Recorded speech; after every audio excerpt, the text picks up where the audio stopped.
For his statement.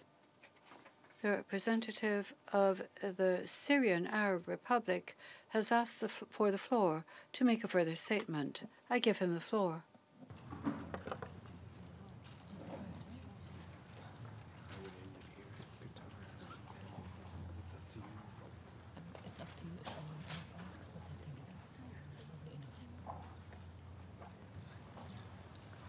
شكرا السيد الرئيس. Thank you, Madam President. We did not wish to ask for the floor again. However, the statement delivered by the representative of the government of Qatar compelled us to ask the floor for the second time. We say to the colleague, first of all, our name is the representatives of the Syrian Arab Republic, which is a founding member of the United Nations. And although the representative of the government and state of Qatar ignores the norms and the diplomatic ways of working, however, we will not stoop to this low level. We will continue to respect the Security Council. We will continue to respect the rules of procedure, and we will continue to address him as the representative of the government and the state of Qatar. The state and government of Qatar and the ruling family in Qatar, ladies and gentlemen, is today the biggest example. If only the FATF will study this case in a neutral and objective way, for they are a true example of money laundering and financing of terrorism. As we have stated this morning, there are resolutions adopted by the Security Council, especially concerning the behavior of the state and government of Qatar, which was among the leading countries since the start of the conflict in Syria, was maybe even the sole country who paid cash money, millions of dollars, to ISIS and al-Nusra Front in Iraq and in Syria equally. They were paying these amounts of money as ransoms so that these terrorist groups would release individuals that they have captured. These are facts. So the colleague, the representative of the state and government of Qatar, should not be sensitive about these facts.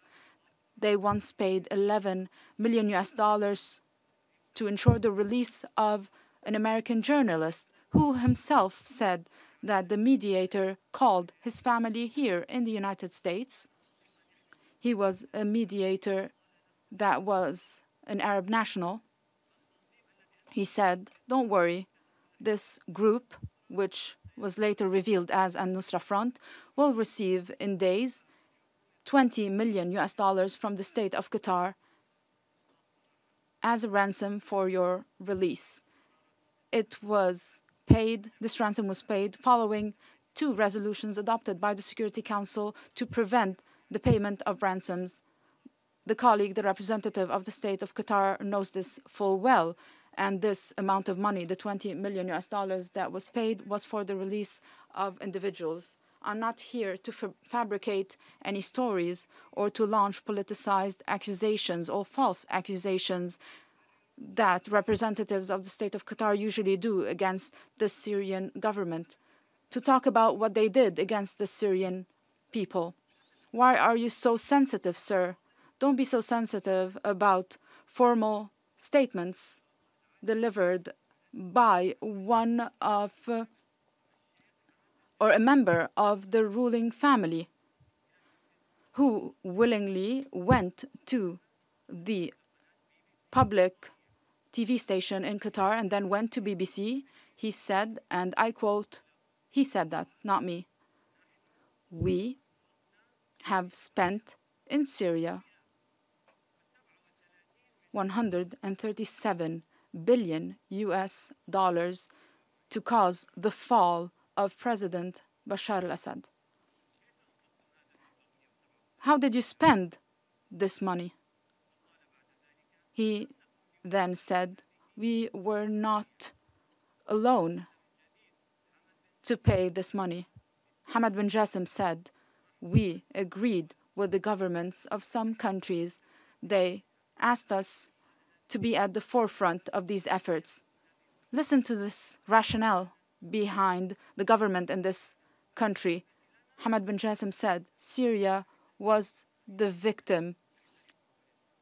He spoke in the Gulf dialect. He said, for us, Syria was the victim, was the prey. However, this prey managed to run away because we disagreed on things. So this is the rationale behind the policies of the state of Qatar, laundering money and financing terrorism. I will tell you how they are laundering money and how they are financing terrorism. You say you paid 137 billion US dollars in Syria. Who said that? Your former foreign minister, if I'm not mistaken. He said, and I quote, after we liberated, along with our allies from the Russian Federation, after we liberated Aleppo, he said, even if the new US president stops to support rebel groups in Aleppo or Syria, we in Qatar will not stop and we will continue to support them. He said that himself.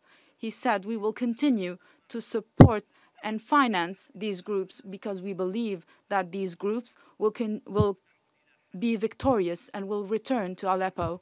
Another minister said to Le Monde, the French newspaper, he said, and I quote, you ask us about Al-Nusra Front. Yes, we in Qatar, this is what he said, we have a different approach from the approach of the United Nations. We are realistic. We believe that Daesh is a terrorist group. However, Al-Nusra Front, in our opinion, is doing a good job, and we will continue to support them. So he is saying to the United Nations, to the Security Council, you are wrong. Al-Nusra Front is not a terrorist group, and Qatar will continue to support it. Afterwards, he comes to the Security Council to talk about the efforts of Qatar. We tell you today, every dollar spent by Qatar or paid by Qatar to the United Nations to counter terrorism is money laundering in and of itself. Those who pay 137 billion US dollars to destroy a country and destroy a people and destroy a civilization and destroy the future and aspirations of a country, and then comes to the United Nations and pays money, 75 million US dollars, and say we are a partner in countering terrorism, then no. Please look at the facts. 75 million US dollars from Qatar to the United Nations to combat terrorism versus 137 billion US dollars that Qatar stated itself has paid to destroy Syria. However, they disagreed on the prey, as they said. Thank you, Madam President. I apologize. There are no further names inscribed on my list.